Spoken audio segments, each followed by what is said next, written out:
H ராஜாவிற்கு என்ன நடந்தது?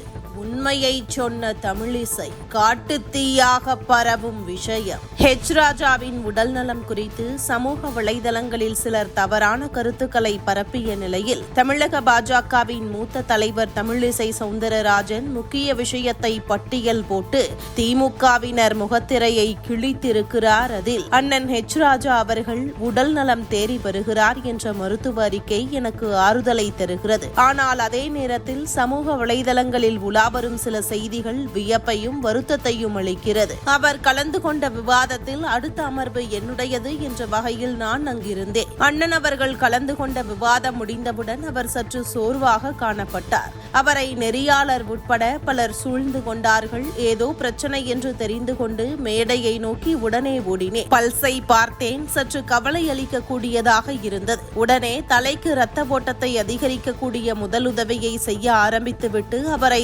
ஆசுவாசப்படுத்தினேன். பலர் உதவினார்கள். சில பேர் காற்று வீசினார்கள். சில பேர் சர்க்கரை எடுத்துக்கொண்டு ஓடி வந்தார்கள். சில பேர் தண்ணி கொண்டு வந்தார்கள்.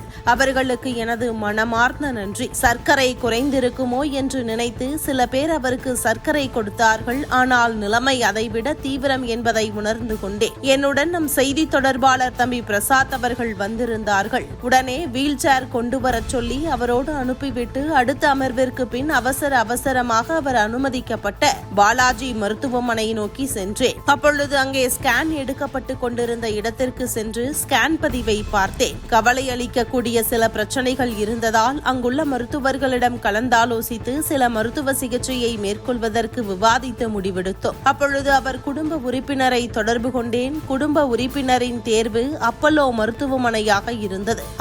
அவசரமாக சிகிச்சைக்கு மாற்ற இருந்த அவரை மருத்துவமனை உதவியோடு ஆம்புலன்ஸ் வரவழைத்து அவரை அப்பல்லோ மருத்துவமனைக்கு ஆம்புலன்ஸிலேயே அத்தனை வசதிகளும் செய்து தம்பி பிரசாத் ஆம்புலன்ஸிலும் நான் பின்னால் என் காரிலும் சென்றோம். செல்லும் பொழுது அப்பல்லோ மருத்துவமனையில் சிகிச்சைக்கு தயாராக இருக்க வேண்டிய அத்தனை ஏற்பாடும் செய்து கொண்டேதான் சென்றோம். அதனால் அங்கு அவர் சென்றவுடனே சிகிச்சை அளிக்க உதவியாக இருந்தது.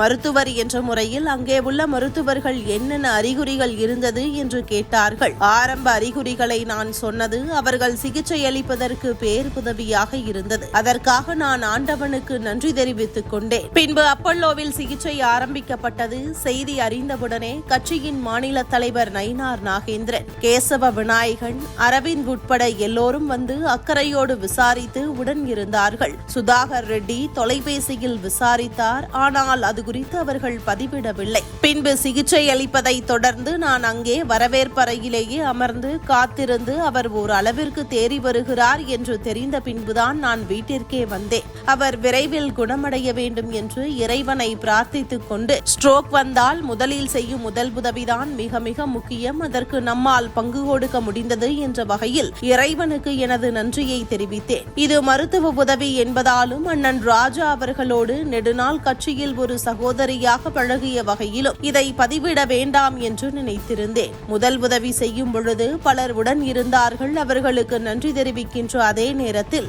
சமூக வலைதளங்களில் சிலர் தாங்கள்தான் அவரது சிகிச்சைக்கு காரணம் என்று பதிவிடுவது மட்டுமல்லாமல் உண்மைக்கு புறம்பாக சில கருத்துக்களை சிலர் குறிப்பாக திமுகவை சார்ந்தவர்கள் பதிவிடும் பொழுது மனவேதனை அடைகிறேன். அதனாலேயே இதை பதிவு செய்கிறேன். தயவு செய்து அரசியல் எப்படி வேண்டுமானாலும் இருக்கலாம், கொள்கை வேறுபாடுகள் இருக்கலாம், ஒருவரின் உடல்நிலையை வைத்து அரசியல் செய்ய வேண்டாம் என்று மிக மிக தாழ்மையோடு கேட்டுக்கொள்கிறேன். அதுவும் மனிதநேயத்தோடு நடந்து கொள்ள வேண்டிய இந்த நிகழ்வில் திராவிட முன்னேற்ற கழகத்தை சார்ந்தவர்கள் மதத்தை புகுத்தி பதிவிடுகிறார்கள் என்பது அதைவிட மனவேதனை அளிக்கிறது. அண்ணன் ராஜா அவர்கள் விரைவில் குணமடைந்து எப்பொழுதும் போல அவரது சுறுசுறுப்பான அரசியலை காண காத்திருக்கிறேன். இறைவனை பிரார்த்திக்கிறேன் என தெளிவாக குறிப்பிட்டிருக்கிறார் தமிழிசை. இதன் மூலம் திமுகவினர் ஹெச் ராஜாவின் உடல்நிலை குறித்து பரப்பிய அனைத்தும் சுக்குநூறாக உடைந்திருக்கிறது.